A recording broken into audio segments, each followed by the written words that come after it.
want it, you can have it.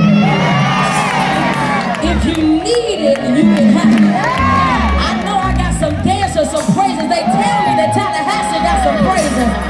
So can I get some praisers to join me down in the front, right down here? Because we about to declare that it's yours, it's yours, it's yours, it's yours, it's yours. That's it, right down here, right down here. Right down here. And even if you can't make it down here, I still need to see you dance for what's yours.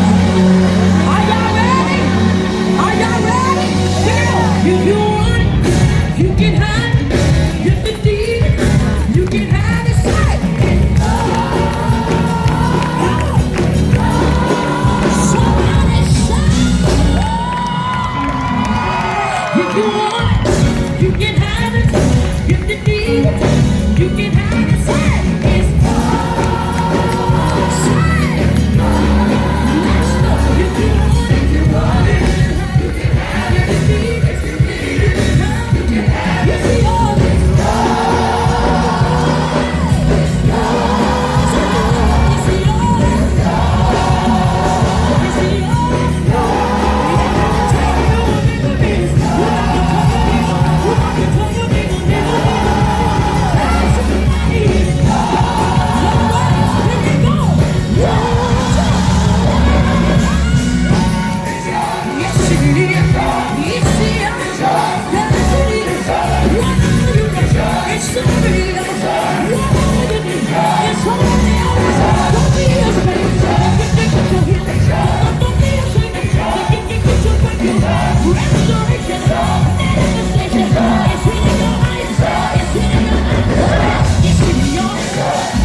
Y'all give it up for JEKALYN.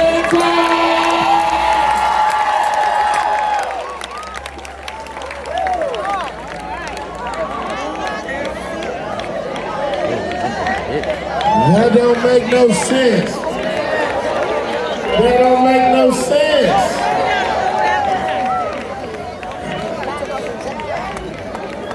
Y'all give it up for the band right now, the whole.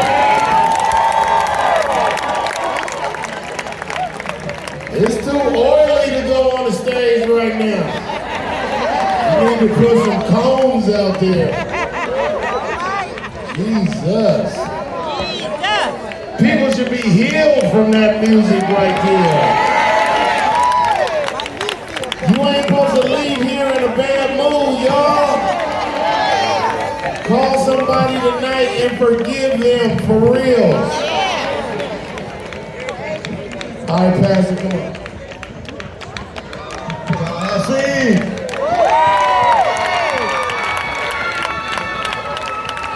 How y'all doing tonight? You better be my wife hollering at me like that. There is something absolutely phenomenal about praising God in spite of what you've gone through.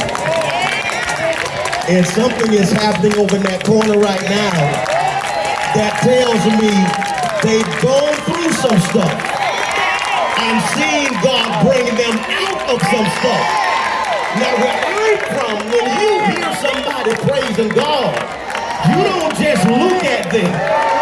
You act like you know you serve a God that will do for them what He's already done for you. Can I get about 50 people? This ain't for everybody. This ain't for everybody. Because here's what you got to understand.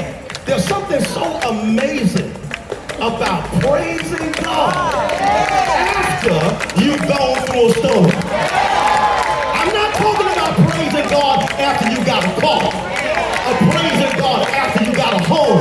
I'm talking to people who got to praise even after you've gone through the greatest storms of your life.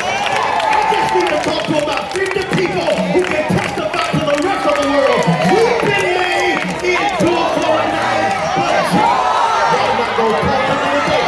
Can you do me one favor and grab a neighbor by the hand and say, neighbor, I know I look good tonight. I don't look like what I've been through. I told you what hell I've gone through. I told you all the pain that I've gone through.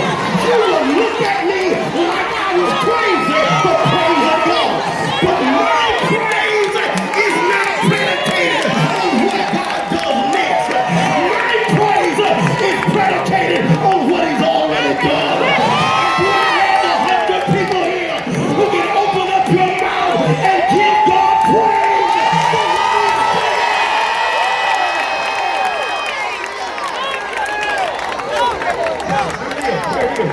Here it is, and I'm telling you when I tell you this. Dee and I lost our baby girl. July 1st will make 2 years since we lost our sweet baby girl. And I've heard people ask me, how do you keep moving? How do you keep going? How do you keep praising God? And my answer is always the same, Dr. Flanagan. How can I not? He's been better than good to me. And I still gotta praise no matter what it looks like. Look at one neighbor in the face, right in the face, and say, neighbor, for the next 30 seconds, I'm going to give God praise no matter what it looks like.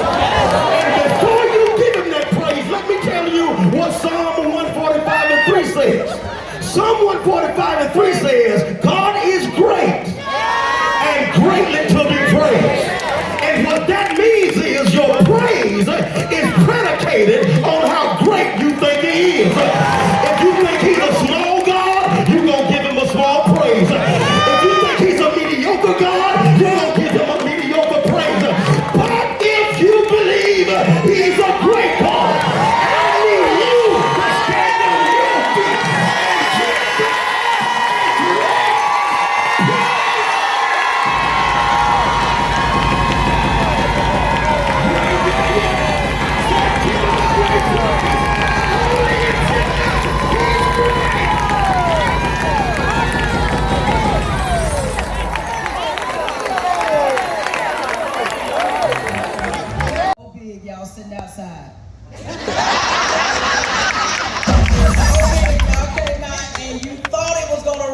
God blocked it. That's